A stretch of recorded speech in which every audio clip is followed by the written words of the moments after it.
everybody, for GunsInThe701.com. This is Mike, and once again, we're talking about the badasses of the world that you might not have known about. But I'll tell you what, these guys and gals were truly that, badasses. Leo Major, born January 23rd, 1921 in New Bedford, Massachusetts, to French-Canadian parents. He moved his family to Montreal before his first birthday. Leo Major joined the Canadian Army in 1940 to prove to his father that he was somebody to be proud of. Spoiler alert! Major was serving with the Regiment de la Chandelière, which landed in Juno Beach in the invasion of Normandy on June 6, 1944.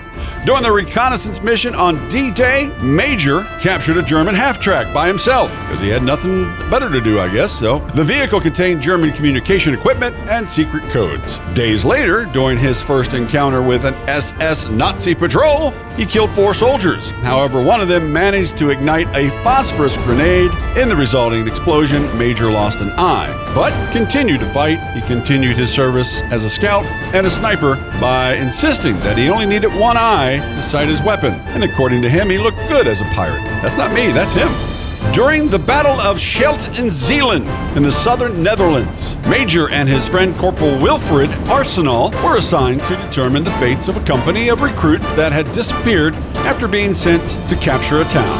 However, as Arsenal fell ill, Major went alone. Didn't tell anybody, just went. After finding the company's abandoned equipment and determining that they had been captured, Major entered a house to find shelter from the rain and the cold, and that's when he spotted 2 German soldiers walking along a dike. He captured the first German, used him as bait to capture the other one, and brought his captives not back to his base, no, he brought them to their commanding officer's base. The officer and his company, totaling around 100 men, surrendered. In a nearby group of houses, SS troops, witnessing the company surrendering, opened fire on them, killing 7 and injuring some others. Now, Major disregarded the enemy fire and continued escorting his prisoners to the Canadian front lines, ordering a passing Canadian tank to fire on the SS troops behind him. He marched back to camp with the surviving 93 prisoners.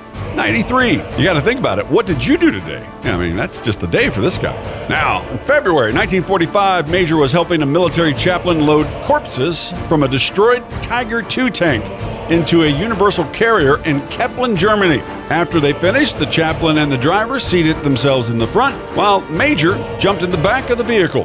That's when the carrier struck a landmine, resulting explosion killing the chaplain and the driver and knocking Major unconscious, also sending him into the air about 30 feet. Upon regaining consciousness, he awoke to find 2 concerned medical officers trying to assess his condition. They transported him on a truck to a field hospital 30 miles away, stopping every 15 minutes to inject him with morphine to relieve the pain in his back, which later we would find out was broken.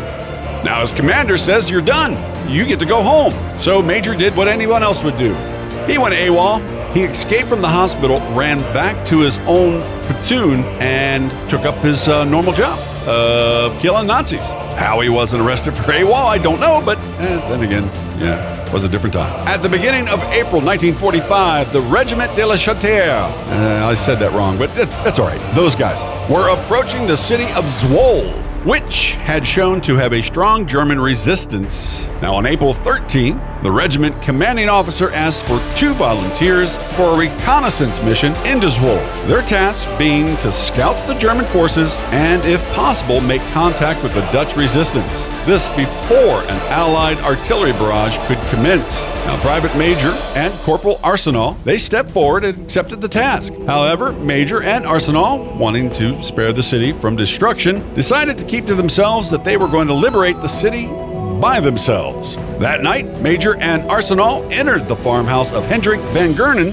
who gave them rough positions of German encampments near the railway tracks. After leaving the farmhouse, Arsenal was killed by German fire after accidentally giving away the pair's position. Now, Major killed 2 of the Germans, but the rest fled in a vehicle. Now, deciding to continue his mission alone, Major entered the Zwolle near Sassenpoort. Now, he was carrying 2 Sten guns and a big sack of grenades. Now, something about being prepared, right?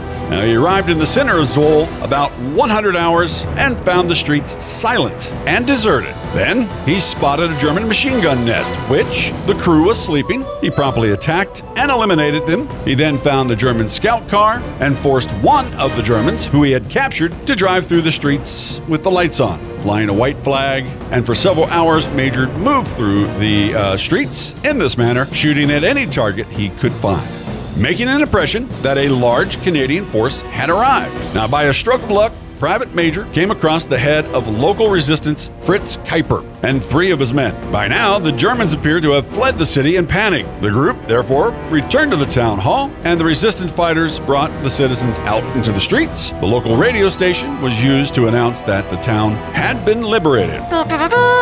Now, Major was exhausted, but he had to complete his mission by bringing back the body of his comrade Wilfred Arsenal. The resistance fighters arranged for a car to transport the body back to the Canadian lines to report the results of his mission to his commanding officer, who was probably slightly surprised that the town was taken by one man. Now, after the conclusion of World War II, Major returned to his former job as a good old pipe fitter. That's right, that's all he did. He made pipes. Yes, what does a pipe fitter do? He also took the time to have an operation to fix his back, which had bothered him since the landmine explosion back in February of 1945. You think? Now, then, the Korean War broke out. The Canadian government raised a force to join the United Nations command in repelling the communist invasion. Seems like it should be said that way, right? Major was called back and ended up in the Scout and Sniper Platoon of the 2nd Battalion Royal 22 Regiment of the 25th Canadian Infantry Brigade. Now, Major fought in the First Battle of Mariang-San. Hill 355, nicknamed Little Gibraltar, was a strategic feature commanding the terrain for 20 miles around. So the communists were determined to take it before the truce talks came to an agreement that would lock each side into their present positions. Now, Hill 355 was held by the 3rd U.S. Infantry Division, who linked up with Canadians on the Americans' western flank. Now, on November 22nd, the Chinese 64th Army, about 40,000 men, began their attack. Over the course of about 2 days, the Americans were pushed back from Hill 355 by elements of the Chinese 190th and 191st Divisions. Now, the 3rd U.S. Infantry Division tried to recapture the hill, but without any success. And the Chinese had moved into the nearby Hill 227, practically surrounding the Canadian forces. Now, to relieve pressure, an elite scout and sniper team led by, you guessed it, Leo Major, was brought up armed with Sten guns, because you go with what you know. Major and his 18 men, wearing running shoes so they could be silent in their movements, passed through enemy lines and crept up Hill 227 from the Chinese side. Now, at a signal, Major's men opened fire, panicking the Chinese, who were trying to understand why the enemy's fire was coming from the center of their troops instead of the outside.